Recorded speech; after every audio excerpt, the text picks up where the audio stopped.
You have something to say. You have something to give. But you sit there, waiting. You wait for the exact right moment. You wait until you finally feel completely ready. And while you wait, the world never hears you. Consider a young monk named Ori.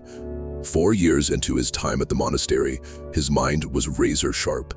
He grasped the complex teachings far faster and far deeper than almost anyone else in the room. But Ori never spoke a single word. When the elders missed a crucial point in their lectures, Ori saw the gap immediately.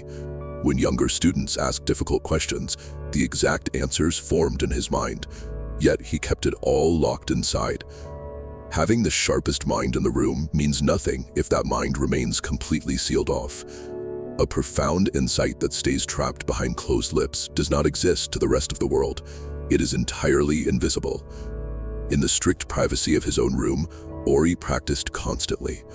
Alone, without eyes on him, his arguments were airtight. His voice was steady, resonant, and strong. But the instant he imagined stepping in front of an audience, a violent tightness clamped down on his chest. His body physically stopped him from moving forward. He told himself he simply needed more time to prepare. During a morning session, the monks were asked to share a recent lesson. Ori stood up. He opened his mouth. Nothing came out, and he sat right back down. The monk beside him stood and offered a highly superficial observation. The room accepted it, and Ori watched an inferior idea take the space his own insight should have filled. Frustrated and exhausted by his own silence, he approached the old master. He explained that he practiced every single night, that he knew the material perfectly, but he still could not force the words out in public. He asked the master when he would finally feel ready. The most rigorous preparation in the world is useless if it stays trapped in the rehearsal phase. If the work cannot cross the physical barrier between your mind and the public square, it might as well not exist. The next morning, the master brought Ori to the highest level of the monastery. There, a massive, ancient bronze bell hung from the rafters. It was dark, heavy, and completely silent. The master pointed to the heavy metal and asked Ori what sound it was making right now. Ori replied that it was making no sound. The master then asked if the bell was broken. Ori inspected the thick bronze. He found no cracks, no rust, no structural flaws. He shook his head and confirmed that the object was in absolutely perfect condition. The master reached over to the stone wall and unhooked a thick wooden beam. He held it out. The bell possessed everything it needed to ring, except for this physical catalyst. You can build a structurally flawless system. It can be entirely complete, loaded with potential, and lack absolutely nothing in its design. But without a deliberate external action to set it off, it remains a silent piece of architecture. Ori pulled his arm back, gripped the heavy wooden beam tight, and made direct, explosive contact with the metal. A deep, resonant roar instantly flooded the stone tower. The vibration punched through the thick walls, rolling down the mountain, shaking the monastery gardens, and vibrating against the very floors of the lowest kitchens.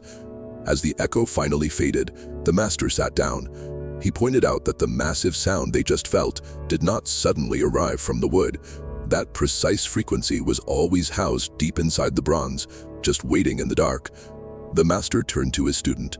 The bell did not need to be polished, repaired, or upgraded to produce that noise. Ori did not need to read another scroll or become a superior version of himself before he opened his mouth. He was already the bell. The divide between total silence and a booming, undeniable impact is not determined by the quality of the instrument. It comes down to one simple mechanical variable: the willingness to actually swing the wood. Ori pushed back.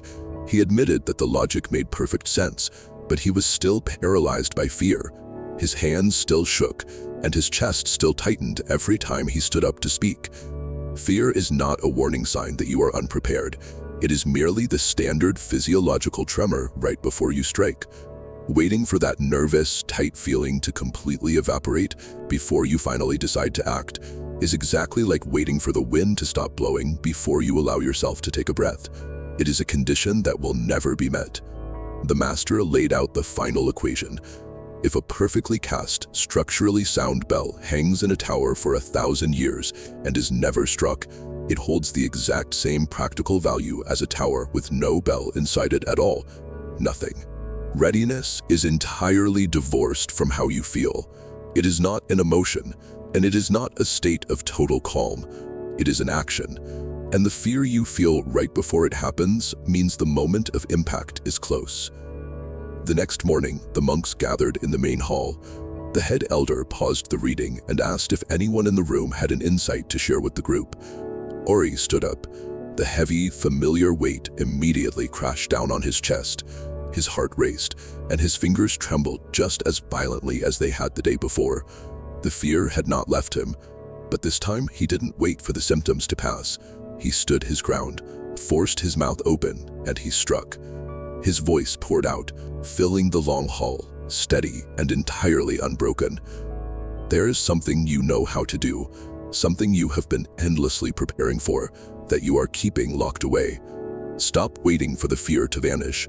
Stop waiting to feel comfortable. Pick up the wood and execute your strike.